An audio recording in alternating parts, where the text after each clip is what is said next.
Bonjour, ici Eric de la chaîne Tout à dire. Aujourd'hui, je vais partager avec vous le témoignage d'une enseignante qui appelle ses collègues au rassemblement et à la résistance. Eh oui, vous avez bien entendu, bah ouais, vous n'entendez pas des voix comme Jeanne d'Arc, hein? Ben non. Incroyable, incroyable. Alors, lorsque ma compagne m'a ramené ça, parce qu'elle, elle lit, elle lit, elle lit, elle lit, et puis moi, ben moi, je me suis dit, ah, tiens, ceux qui n'aiment pas trop lire, eh bien, ils vont peut-être être intéressés d'entendre le truc. Alors, je vais essayer d'aller assez rapidement, hein. Il y a des fichiers joints à ce témoignage. Je les joins dans la description. J'en profite pour vous dire que le petit pouce bleu et le petit abonnement et la petite cloche, ah bah ça peut faire plaisir. Et quant au partage, alors là, il y a même des outils au fait pour partager sur plusieurs en même temps. Pour l'instant, j'ai pas ça à vous présenter, mais j'ai entendu parler déjà de ça. Et il y a des liens dans la description que je mets, notamment des chaînes amies qui sont sympas sur YouTube. Et moi, en parallèle, il y a des vidéos que je mets sur BitChute et sur Library. Voilà, pour l'instant, voilà. Bah, c'est tout, hein. Pas plus pour l'instant par rapport à cette vidéo que vous voyez. Ça se trouve, ça a évolué depuis sur la chaîne si cette vidéo, vous la regardez après sa mise en ligne. Voilà. On y va ou on n'y va pas? Ah ben on y va. Allez. Donc, le témoignage d'une enseignante qui appelle ses collègues au rassemblement et à la résistance. Ça va trop loin. Que font les profs? Que font les profs, les parents, les lycéens? Je suis enseignante contractuelle depuis 11 ans à l'éducation nationale. J'ai eu plusieurs vies avant celle-ci, toujours dans le privé. Je suis arrivée à l'éducation nationale mue par une énorme envie de transmettre et aussi parce que je suis une mère à gosse. J'adore être avec les enfants de tous âges, j'adore évoluer avec eux, être un guide pour eux et surtout, j'adore apprendre avec eux. Je ne me suis jamais autant remise en question que depuis que j'enseigne et je peux ici remercier infiniment tous mes élèves, tant ils m'ont appris, tant ils m'ont apporté. Mais ça n'est pas le sujet du jour. Ma démarche est simple. Je souhaite témoigner publiquement de mon action, de mon positionnement, de là où j'en suis aujourd'hui et ainsi peut-être rassembler. J'ambitionne à travers ce témoignage de rallier tous les enseignants, les parents et les élèves qui, comme moi, trouvent que ça va trop loin. J'ambitionne au sein du monde de l'enseignement français, au sens le plus large, d'aider à la création d'un énorme mouvement pour agir ensemble et mettre fin à cette immonde mascarade. Énorme mouvement, c'est mon côté positif. Alors voilà, qu'ai-je fait? Vilaine fille, sale renégate, fonctionnaire qui refuse de fonctionner? Lors de la pré-rentrée du 31 août, je me suis rendu aux divers rendez-vous donnés par la direction sans masque. Sur la totalité des personnels du lycée présents en ce jour de pré-rentrée, j'étais la seule à visage découvert. Déprime absolue. Je croise quelques collègues qui m'encouragent et affirment que c'est moi qui ai raison. Lors de la grand-messe de rentrée en salle de conférence, je me place quasiment au premier rang face à l'équipe de direction. Le proviseur déroule son programme et on arrive au détail du protocole sanitaire. Là, il me fait remarquer que je n'ai pas de masque. Me dit qu'il pourra m'en procurer un si je n'en ai pas. Je le laisse achever son chapitre et lève la main. Il me donne la parole et là, j'annonce très officiellement devant ma direction et mes collègues réunis que je suis objectrice de conscience. Je porte même pour l'occasion un t-shirt que j'ai spécialement fait imprimer. Que je refuse de porter le masque et que je refuse également d'exiger de mes élèves qu'ils le portent. Il m'explique que dans ces conditions, je ne serai pas autorisé à pénétrer dans l'enceinte du lycée et que donc cela allait m'empêcher d'occuper mes fonctions. Je lui réponds que oui, en effet, c'est ce qu'il semble se profiler. À la fin de cette séance, je rejoins mon proviseur et lui signale que je me tiens à sa disposition, lui précisant que j'ai un argumentaire à lui transmettre. Après un court laps de temps, nous traversons tous deux les couloirs du lycée et il me reçoit dans son bureau. Je lui donne en main propre mes arguments. Alors donc fichier joint. On ira voir tout à l'heure tout ça. Pour expliquer ma position, il m'explique que je risque des sanctions disciplinaires, que je vais recevoir une injonction d'obtempérer, etc. Et je réaffirme que l'heure est trop grave, qu'il ne s'agit en aucun cas de ma petite personne, mais que l'enjeu est bien plus colossal et que même avec un CRS derrière chaque épaule et un LBD sur la tempe, je ne porterai jamais, je ne porterai pas le masque. Et je quitte le lycée. Le soir même, je visionne le discours de Robert Kennedy Jr. Je décide de transférer ce discours à mon proviseur avec les mots ci-après. J'apprécie beaucoup mon proviseur, mais je sais qu'il n'est pas en capacité, lui, de dysfonctionner. Monsieur, bonsoir. S'il fallait expliquer mon geste de ce matin. Mais je sais que vous savez qui je suis. Sachez que quoi qu'il arrive, je vous conserve toute mon estime. Je comprends. Ô combien votre délicate position. Avec mon plus sincère respect, bien cordialement.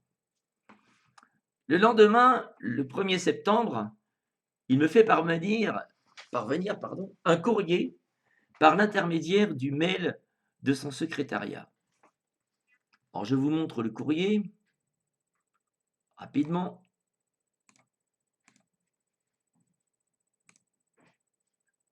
Voilà. Alors, attendez. Voilà, c'est mieux comme ça. Je vous montre le courrier. Voilà. Donc, je fais une petite pause, pas longtemps, vous faites pause. Là, moi je regarde, voilà, il fait pause, si vous voulez lire. Voilà. Bien cordialement, voilà, le proviseur. Bon, ok. On continue.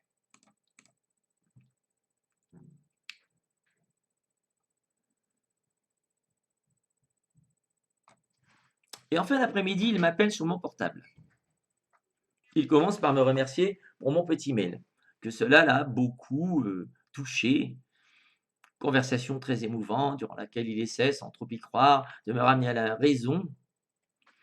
Il me dit qu'il m'apprécie beaucoup et qu'il est extrêmement désolé de la situation et qu'il ne trouve pas juste que je quitte le lycée dans ces conditions, etc.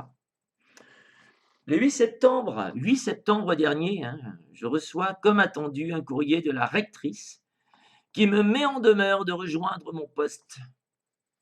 On va regarder le courrier, vite fait. Donc la rectrice, la mise en demeure. Là, voilà. Ah, petite mise en demeure. Donc, vous pouvez faire pause. Hop, je passe. Je vais faire pause. Et là,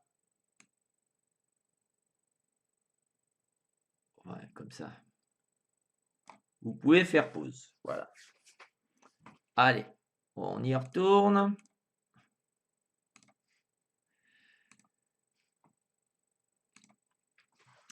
Donc, voilà, le 8 septembre dernier. Donc, la rectrice. Donc, j'ai répondu hier, le 15 septembre, à ce dernier courrier. Donc, elle répond à la rectrice. On y retourne. On va retourner. Elle répond à la rectrice. Alors, sa réponse, la voilà. Hop. Réponse à la mise en demeure. Vous voyez, là, il y a quand même pas mal de pages. Il y a 4 pages. Bien complètes. Ah, je vous montre rapidement. Vous faites pause pour pouvoir... je montre rapidement. Je rappelle que je vais associer les fichiers dans la description.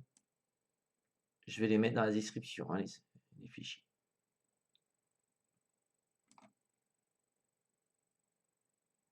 Ah, vous faites pause, et hop.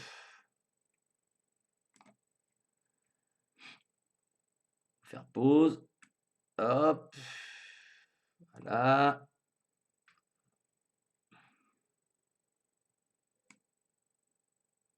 Voilà, on voit qu'il y a Brusa sur le coup avec Séverine Mana.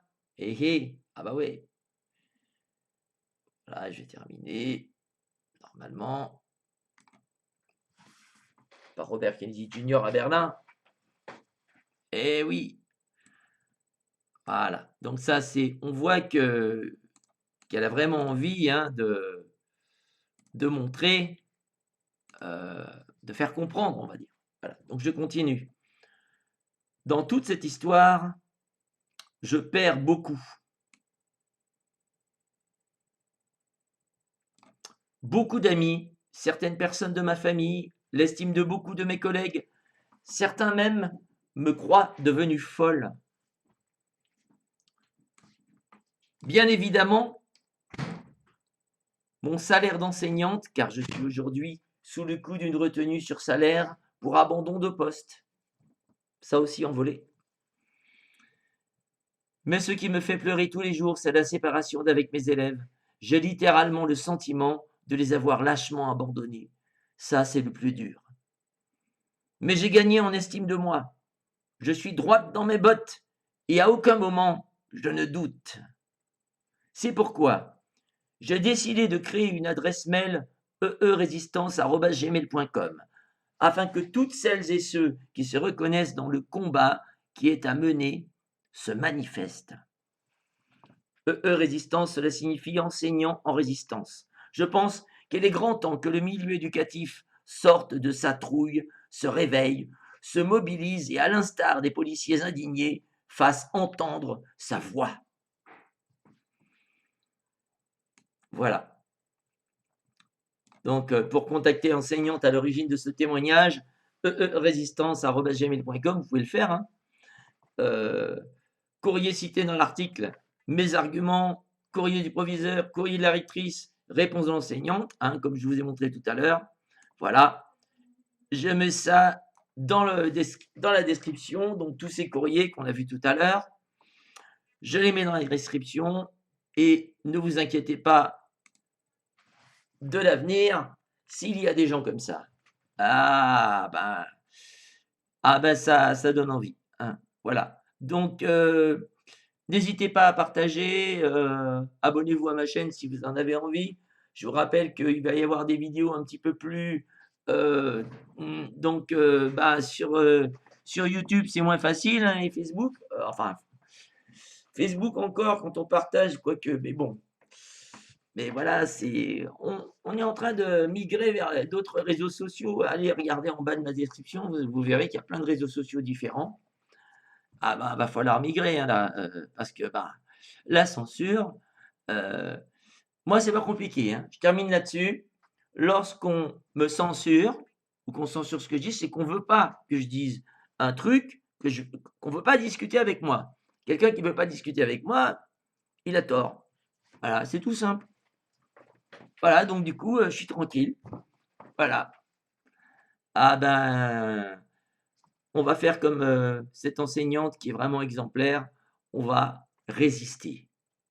Allez, à bientôt.